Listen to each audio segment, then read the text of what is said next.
나와 함께 갇힌 아리스도다부와 바나바의 승질 마가와 이 마가에 대하여 너희가 명을 받았음에 그가 이르거든 영접하라.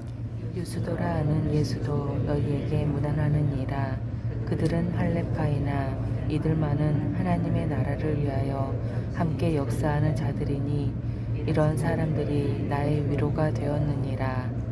그리스도 예수의 종인 너희에게서 온 에바브라가 너희에게 무난하느니라. 그가 항상 너희를 위하여 애써 기도하여 너희로 하나님의 모든 뜻 가운데서 완전하고 확신 있게 서기를 구하나니 그가 너희와 라오디게아에 있는 자들과 히에라볼리에 있는 자들을 위하여 많이 수고하는 것을 내가 증언하노라. 사랑을 받는 의사 누가와 또 데마가 너희에게 무난하느니라. 라오디게아에 있는 형제들과 눈바와 그의 여자의 집에 있는 교회에 무난하고 이 편지를 너희에게서 읽은 후에 라오디게아인의 교회에서도 읽게 하고 또 라오디게아로부터 오는 편지를 너희도 읽으라. 아키포에게 이르기를 주 안에서 받은 직분을 삼가 이루라고 하라. 함께 읽겠습니다. 나 바울은 친필로 무난하노니 내가 낸 것을 생각하라. 은혜가 너희에게 있을지어다. 아멘. 바울은 골로새서를 마무리하면서 동역자들의 이름을 하나씩 열거하며 그들의 안부를 전합니다. 안부를 전하는 것은 나의 소식을 전함과 동시에 상대방이 평안하게 잘 지내고 있는지 묻는 것입니다. 자신들도 불편하고 힘든 삶을 살고 있으면서도 오히려 교회의 안부를 묻는 이유는 교회의 평안이 바울 및 동역자들 삶의 목적이었기 때문입니다. 우리는 오늘 본문을 통해서 두 가지 정도 살펴보길 원합니다. 첫 번째, 성도의 삶의 목적은 그리스도의 몸된 교회의 평안을 위해 사는 것이며, 두 번째로 성도는 어떤 상황 가운데에서도 서로 하나님의 은혜를 구하며 살아야 하는 것이 성도라는 것입니다.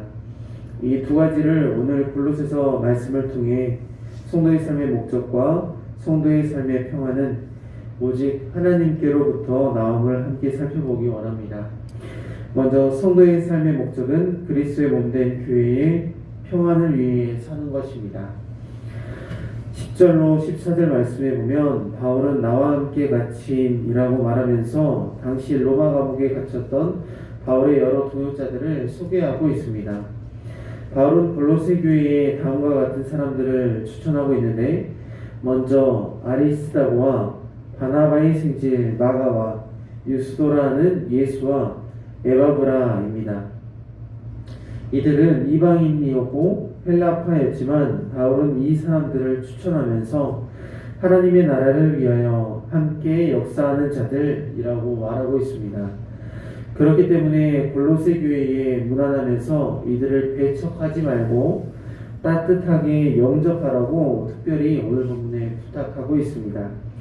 그리고 바울은 나와 함께 갇힌이라고 말하면서 그들이 단순히 자신의 유익을 이루기 위한 목적으로 사는 사람이 아니라 하나님의 나라를 위해 함께 갇힌 자들, 애쓰는 자들, 힘쓰는 자들임을 소개하고 있습니다.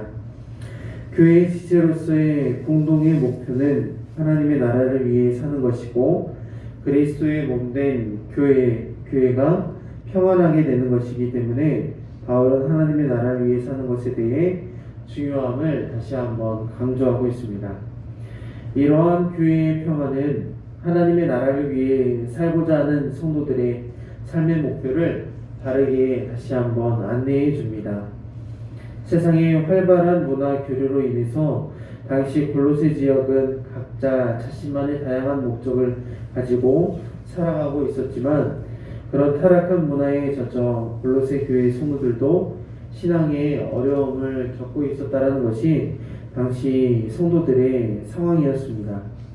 성도의 공동 사명인 하나님 나라를 이루는 목적을 잊게 만드는 유혹이 도사리고 있었기 때문에, 그렇기에 바울은 비록 감옥에 갇혀 있었지만 복음으로 하나 된 골로새 교회 성도들에게 편지로 남아 성도의 사명에 대해 다시금 깨달을 수 있도록 성도의 사명을 잊어버리지 않도록 다시금 말해주고 있습니다.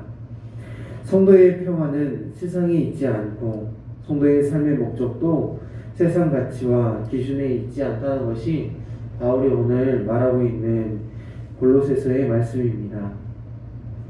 오직 성도로 부름받은 하나님의 백성들은 그리스도의 몸된 교회의 평안을 위해 사는 사람들이라고 바울은 말하고 있습니다. 이 땅의 교회를 향한 하나님의 뜻이 있는데 그것은 교회의 하나됨을 이루는 것이고 그로 말미암아 교회에 지체된 성도는 그리스도 안에서 참 평안을 누리는 것이 바울이 원하는 바였습니다. 바울은 성도의 삶의 목적이 그리스도의 몸된 교회의 평안임을 잘 나타내 보여주고 있습니다. 바울이 감옥에 있을 때에도 성도들에게 평안의 메시지를 전할 수 있었던 것은 11절 말씀 보겠습니다. 하나님의 나라를 위하여 함께 역사하는 자들이니 이런 사람들이 나의 위로가 되었느니라. 아멘. 이 11절 말씀처럼 동역자들, 바울의 위로자가 있었는데 바로 바울과 함께하는 자들, 동역자들이었다고 말합니다. 비록 바울의 육신은 쇠사슬에 묶여 있지만 아무리 단단한 쇠사슬일지라도 바울에게 있는 그리스도의 평안을 물을 수는 없었다라는 것이죠. 바울은 그리스도 안에서 동역자들이 있기 때문에 그는 감옥에서도 평안할 수 있었다라는 것입니다. 성도 여러분, 믿음으로 살기 힘든 세상을 살아갈 때 그럴 때일수록 더욱 믿음의 동역자들이 서로의 위로가 되어줘야 합니다. 이것이 바로 성도의 삶의 목적이기 때문입니다. 그러므로 그리스도의 몸인 성도 여러분, 그리스도 안에 하나 되어서 서로의 위로가 되어주시기를 간절히 소망합니다. 그리스도의 평안 가운데 믿음으로 잘 이겨나갈 수 있도록 함께 교우들과 동역하시기를 간절히 소망합니다. 두 번째로는 성도는 어떤 상황 가운데서도 서로 하나님의 은혜를 구하며 살아야 하는 것을 말씀하고 있습니다. 15절에서 18절 말씀에 보면 바울은 골로새 교회뿐만 아니라 라오디게아 교회와 눈바와 그녀의 집에 모이는 교회에도 안도를 전하라고 말합니다. 각 교회가 바울로부터 받은 편지를 서로 주고받아 읽기를 바울은 원했습니다. 16절 말씀에 이 편지를 너희에게서 읽은 후에 라오디게아인의 교회에서도 읽게 하고 또 라오디게아로부터 오는 편지를 너희도 읽으라 라고 말씀합니다.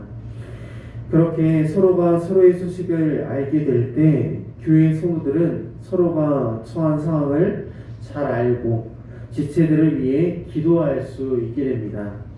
서로 편지를 읽고 또 전함을 통해 하나님의 은혜는 멈추지 않고 흘러가는 것을 볼 수 있다는 것입니다. 흘러온 은혜는 또한 흘러가기 마련입니다. 그리스도의 사랑은 그리스도 안에서 한 몸이 되고 은혜를 나누며 하나 되게 하는 힘이 있습니다. 바울은 이처럼 하나님의 은혜가 성도들로 하여금 끊임없이 흘러갈 수 있도록 무난하며 기도하고 편지를 통해 안도를 전하며 교회가 믿음 안에서 더욱 하나 될 것을 소망했다라는 것입니다. 이처럼 하나님의 말씀은 개인이 읽고 끝나는 것이 아니라 교회에 모인 성도들이 읽고 듣고 또 다른 교회가 읽을 수 있도록 전해졌다라는 것입니다. 그러므로 성도는 은혜 없이는 살 수 없는 사람이 바로 성도입니다. 바울은 오늘 본문 마지막 절에 하나님의 은혜를 구하며 이 편지를 마칩니다. 하나님의 은혜가 너희에게 있기를 원한다라는 것입니다. 바울이 이 편지를 쓴 목적이 바로 하나님의 은혜 때문이었음을 오늘 본문 마지막 절을 통해서 우리는 알 수 있습니다. 하나님의 은혜가 바울과 및 그와 함께 동역하는 사람들을 통해 교회로 흘러가 성도들이 다시금 일어설 수 있기를 바라는 마음이 바로 바울이 이 편지를 친필로 쓴 바로 목적이기 때문입니다. 바울처럼 하나님의 은혜가 우리 안에 있기를 위해 먼저 우리 자신이 그리스도의 사랑으로 충만해야겠습니다.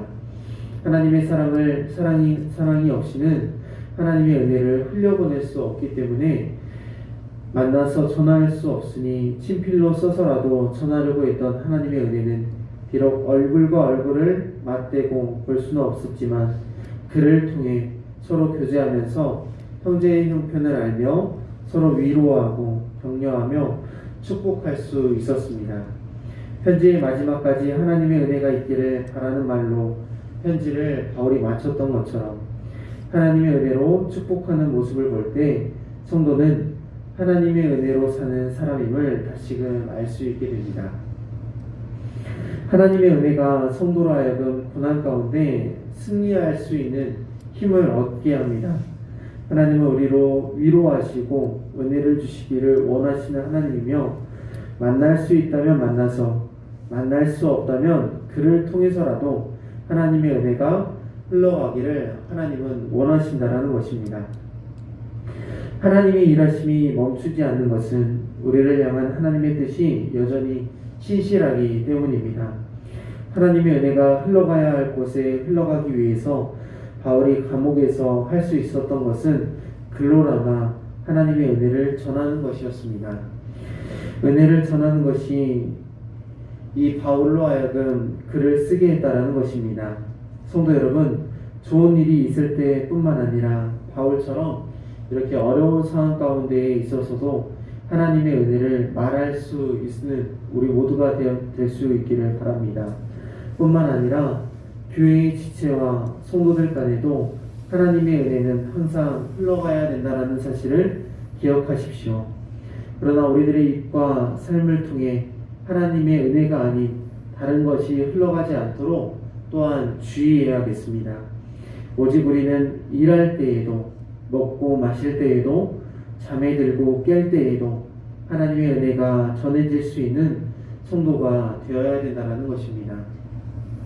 비록 내 삶이 조금 부족할지라도 하나님의 은혜로 가득 차면 그 어떤 것보다 더 큰 기쁨을 경험할 수 있게 됩니다. 그러므로 성도의 삶의 목적은 오직 교회의 평안을 위해 사는 것과 어떤 상황 가운데에서도 하나님의 은혜를 구하며 사는 우리 모두가 되시기를 바라고, 연말에 우리가 마주보고 우리가 얼굴을 맞대고 무난할 수 없을지라도 연락하며 친필로 편지하며 하나님의 평안을 빌 수 있는 우리 모두가 될 수 있기를 간절히 소망합니다. 기도하겠습니다. 하나님 아버지, 은혜와 사랑을 인하여 감사합니다. 다시금 오늘날 말씀하여 주시고 말씀을 통해 우리들의 삶의 목적을 일깨워 주시니 감사합니다. 오직 우리들의 삶의 목적이 나 개인의 번영과 욕망과 탐심이 아닌 교회의 평안이 되게 하여 주옵소서. 그리스도의 몸된 우리 모두가 교회의 평안을 구하며 서로 복음 안에서 위로하고 하나님의 은혜를 흘려보낼 수 있기를 소망합니다. 하나님의 일하심은 여전히 신실하다는 사실을 우리로 다시금 믿게 하시고 서로가 하나 되기 위해 더욱 예수 그리스도를 사랑하는 우리 모두 되게 하여 주옵소서. 그 무엇도 우리를 그리스도의 평안 안에서 묶을 수 없음을 우리가 말씀을 통해 보았습니다. 우리가 그리스도 안에서 평안하게 하시고 그리스도의 사랑으로 충만하여져서 우리가 한 해를 잘 마무리하고 한 해를 잘 시작할 수 있도록 인도하여 주시옵소서. 오늘도 기도의 제목마다 하나님 응답하여 주시고 하나님의 사랑으로, 하나님의 은혜로, 하나님의 평안으로 말씀하여 주시고 응답하여 주시옵소서. 예수 그리스도의 이름으로 기도하였습니다.